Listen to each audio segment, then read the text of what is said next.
Alright, I'm coming up to the end. I'm coming up to the end of my lacing up. I just have uh, this small little section here to finish up. And then we'll be taking on our pins to go ahead and see what it actually looks like.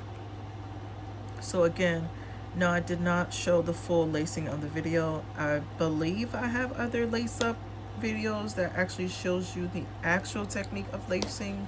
So I'm not going to show a full lacing every time I do a tutorial.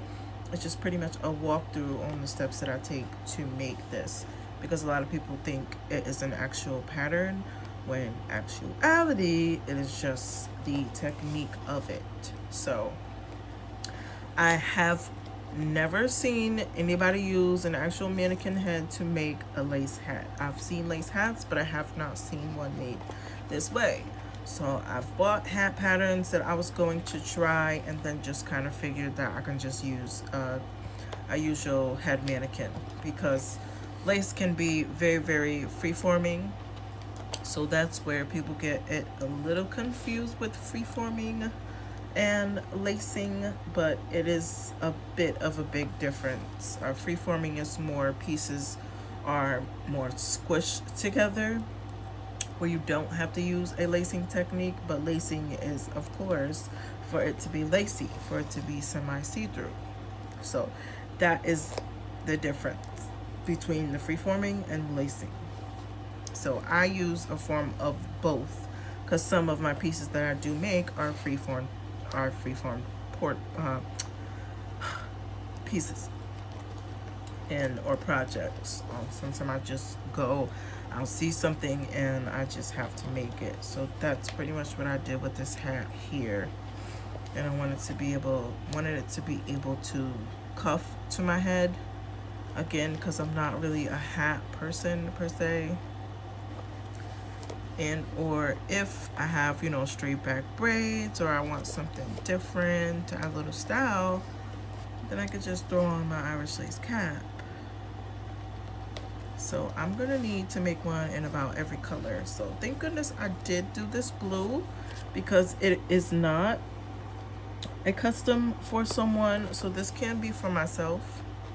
Not quite sure if I'm gonna sell it, but we will see. And when you reach a point, this is why I'm actually showing you this too. So when you reach a point to where there's no end per se, so like there's nowhere else to knit it, what we're going to have to do now is go through a piece. So just like this, we're just gonna come back over this way into this piece, and we're just going to bring it through. So you won't see it. I'm gonna bring it through once more. Be careful, because it gets your thread gets stuck.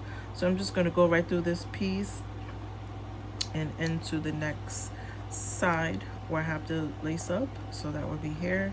So I'm just gonna bring that through the top of it, and you're not gonna be able to see that when you flip it over. So that's why it's very easy that you can just go right through and it's invisible. So I'm going on to the next side of this. So I can go ahead and lace this side up. That way I don't have to detach and attach it again. I could just go through if my thread is long enough. So it's long enough.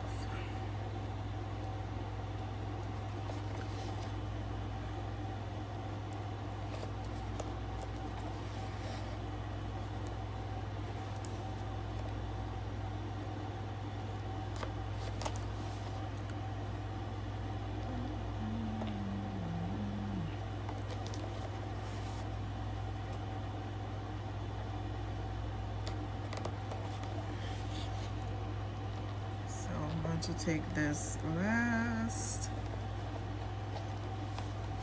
lace here, and I'm just going to bring it right through the other side, right to here, and connect it this way. It's actually more that I have to do than I thought, which is this part also. It's not hard, but it's more than I kind of expected, because I was just looking at this little area here. But let's just get through it because I'm going to have to reattach another piece of thread because this won't be long enough to finish.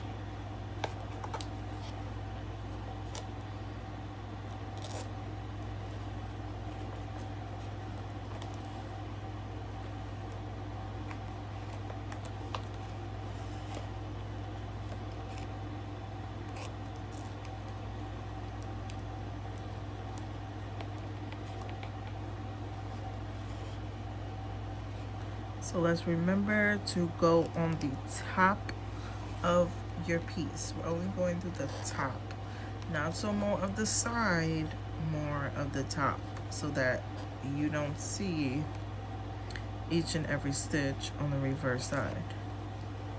You're only supposed to see the lacing, the pattern effect. So when we're working with these pieces, we have to make sure that they're laying flat and on the actual side that they're supposed to be on, because they can end up getting twisted a bit. So I'm just realigning and making sure that these stay in place. There's certain pins that I no longer need in spaces, so I'll just take them and just go on from there. So I'm gonna close this up.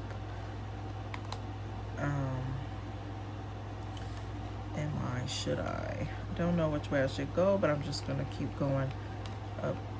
I'm actually just gonna close this off since I'm already right here.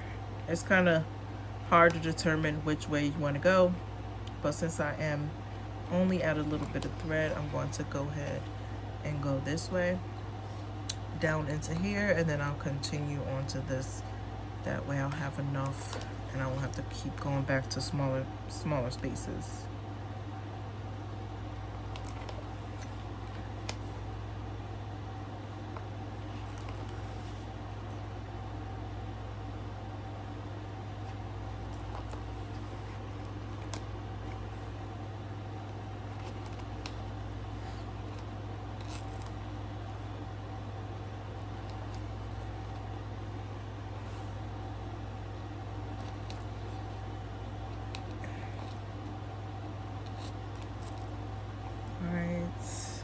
This is gonna be my last at this slight little section.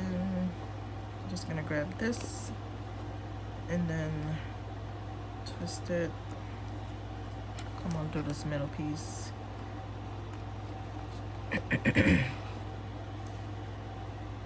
I'm gonna start from here, midpoint,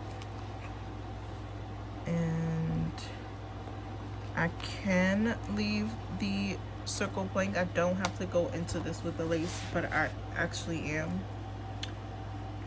But otherwise I would just be able to go through it and cut it off there, but I can lace this up in the middle.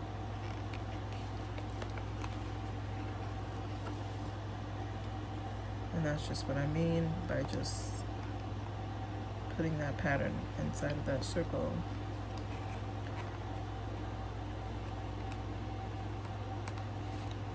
And then I'm just gonna close it off. Actually, I have enough to partake in this little section here, so that's what I'm gonna do. Just use up the rest of the thread that I have on my needle.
gonna close it off first with an invisible loop through.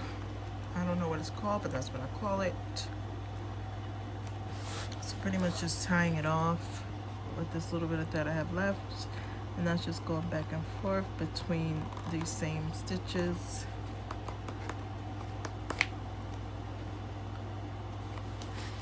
And since my thread is so short, it will come out on me, but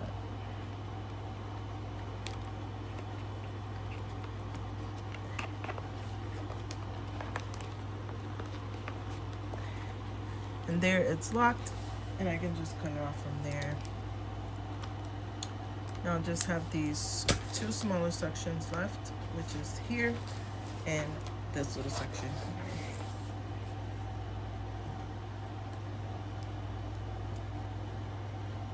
here. So let's finish these off.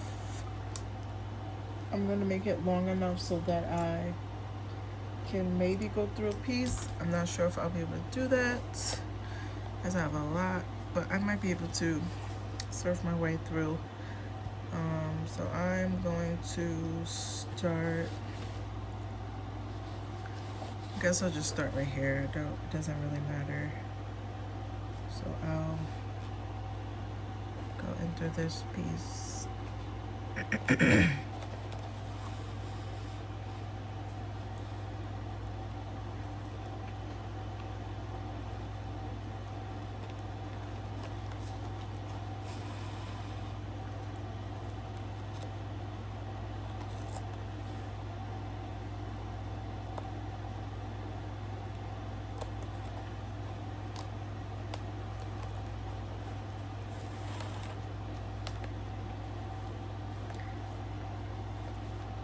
See, that actually works to be nice and tight.